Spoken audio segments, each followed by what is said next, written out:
दोस्तों, बहुत ही रोचक एवं भावनात्मक कहानी जो एक स्त्री की वीरता एवं सतीत्व की रक्षा के लिए अपने प्राणों की आहुति देने की एक सच्ची कथा है। आइए जानते हैं हिंदी कहानी रियल स्टोरी ऑफ रानी पद्मिनी। सतीत्व की रक्षा, रानी पद्मिनी की वीरता की कहानी। चित्तौड़ में रत्न सिंह नामक एक राणा राज करते थे। उनकी पत्नी का नाम पद्मिनी था। रानी पद्मिनी बहुत ही सुंदर थी। सब लोग उसके असीम सौंदर्य की चर्चा करते थे। उस समय दिल्ली में अलाउद्दीन खिलजी का राज करता था। जब उसने रानी पद्मिनी के सौंदर्य की बात सुनी तो वो किसी न किसी तरह उसे अपनी बेगम बनाना की इच्छा हुई। उसने राणा रतन सिंह को एक खत लिखा जिसमें लिखा था, मैं पद्मिनी को चाहता हूँ, तुम उसे मुझे सौंप दो। उससे मेरे अंतपुर की शोभा बढ़ेगी। यदि तुम उसे देने से इनकार करोगे तो उसका नतीजा अच्छा नहीं होगा। पत्र पढ़कर राणा आपे से बाहर हो गए। उसने सोचा, बादशाह को इतना घमंड, इतनी बेशर्मी। यदि मैं उससे इस अपमान का पूरा बदला न ले सकूं तो मैं राजपूत नहीं। राणा ने तुरंत पत्र का जवाब लिखा। उसका सारांश यही था, आपसे ऐसी उम्मीद नहीं थी। राजपूत अपनी जान देंगे पर आन नहीं देंगे। आपके होश ठिकाने नहीं है। यहाँ आने का मैं आपको नियंत्रण देता हूँ। आपके होश दुरुस्त करना हम जानते हैं। रत्न सिंह का पत्र पढ़कर अलाउद्दीन आग बबूला हो गया।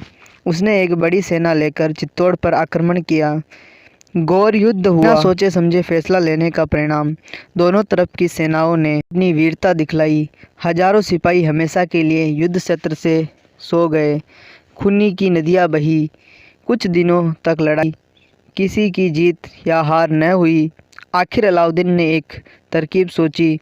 उसने राणा को लिखा, व्यर्थ के रक्तपात से क्या लाभ है। मैं पद्मिनी को एक बार देखना ही चाहता हूँ, इसीलिए आप मेरी ये प्रार्थना स्वीकार करें। राणा ने पत्र पढ़ा। उन्हें बड़ा क्रोध आया। उनके दिल में प्रतिकार की आग भड़क उठी। पद्मिनी ने अपने स्वामी को शांत किया और कहा, बादशाह केवल मुझे देखना ही चाहता है। यदि उससे लड़ाई खत्म हो सके तो इन्हें ज़रूर अनुमति देनी चाहिए, लेकिन इस शर्त पर आप उन्हें अनुमति दे सकते हैं कि बादशाह को एक आईने में मेरी प्रतीक्षा ही देखकर अपने को संतुष्ट करना होगा। अगर वे हमारी ये शर्त मंजूर करें तो ऐसा करने में क्या हर्ज है। व्यर्थ के रक्तपात से हमारी रक्षा होगी न। राणा ने पहले पद्मिनी की बात नहीं मानी, लेकिन पद्मिनी बड़ी चतुर थी। उसने राणा को समझा बुझाकर राजी कर लिया। राणा ने अलाउद्दीन खिलजी को लिखा कि शर्त पर हम आपको मंजूर करते हैं। शर्त यह है कि आपको अकेले आना होगा और पद्मिनी की प्रतीक्षा आईने में देखकर लौट जाना होगा। अलाउद्दीन बड़ा चालाक था। सोचा, किसी तरह चित्तौड़ दुर्ग में प्रवेश कर सकूं तो फिर सब बातें मैं ठीक कर लूँगा। उसने अपने कुछ खास सिपाहियों को पहाड़ों पर छिपाकर राणा को संदेश भेजा कि उनकी शर्तें स्वीकार है। अलाउद्दीन चित्तौड़ के अंतपुर में दाखिल हुआ। राणा ने उसका स्वागत किया। बातचीत शुरू हुई। अचानक अलाउद्दीन को सामने रखे हुए आईने पद्मिनी की परछाई दिख पड़ी। वो उसकी सुंदरता पर वे मोहित हो गया। पीछे घूमकर देखने की उनकी इच्छा हुई, पर अपने को अकेला समझकर वे चुपचाप रहा।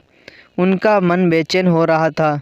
बड़ी मुश्किल से उसने मन को रोक रखा था। 5 मिनट के बाद वह परछाई एक सुंदर मधुर स्वप्न के समान गायब हो गई। अलाउद्दीन ने लंबी सांस ली और बैठा लौटने को तैयार हुआ। राणा भी उसके साथ कुछ दूर तक। फाटक के बाहर जाते ही अलाउद्दीन ने सीटी दी। पहाड़ों में छिपे हुए सैकड़ों सिपाही वहां पहुंच गए। उन्होंने रतन सिंह को बांध लिया। इस धोखे से राणा रतन सिंह दिल्ली में अलाउद्दीन के कैदी हो गए। शर्त यह रखी गई कि पद्मिनी को पाए बिना राणा का छुटकारा नहीं हो सकेगा। पद्मिनी ने भी बादशाह को धोखा देकर अपने स्वामी को बचाने का निश्चय किया। उसने बादशाह को संदेश भेजा कि वह अपनी दासियों के साथ दिल्ली में आ रही है। ये खबर पाकर बादशाह फूले ना समाया। पद्मिनी के स्वागत का अच्छा प्रबंध किया गया। शाम पालकियाँ वहाँ आ गई। सब में पद्मिनी की दासियाँ थी। पद्मिनी ने खबर दी कि मैं अपने पति के अंतिम दर्शन करना चाहती हूँ। बादशाह ने उसे इजाज़त दे दी। एकाएक जेलखाने में शोरगुल हुआ, तलवारों का झंझनाहट हुई। बादशाह घबराए। उन्होंने पता लगाया कि क्यों यह शोरगुल हो रहा है। उन्हें खबर मिली कि रतन सिंह कैद से छूट गए हैं। पालकियों में दासियों के वेश में राजपूत वीर आए थे। वे अपने राणा को छुड़ाकर ले गए। बादशाह शर्मिंदा हो गया, लेकिन उसने बदला लेने का निश्चय किया और पूरी तैयारी के साथ फिर चित्तौड़ की। अब की बार भी रतन सिंह ने बड़ी बहादुरी के साथ उनका मुकाबला किया, लेकिन आखिर राजपूत सेना तितर-बितर हो गई। रतन सिंह की हिम्मत टूट गई। अंतपुर में जौहर व्रत की तैयारी हुई। अपने सतीत्व की रक्षा के लिए राजपूत ने धधकती हुई आग में बड़ी खुशी से अपने प्राणों की आहुति चढ़ाई। सतीत्व की रक्षा के लिए 1600 रानियों और दासियों के साथ जौहर अग्निकुंड में प्राणों की आहुति किया। राजपूतों ने भी बड़ी वीरता के साथ युद्ध करते हुए वीर गति पाई। अलाउद्दीन विजय गर्व से हाय, जिस लिए इतनी खून खराबी हुई वह मिल न सकी।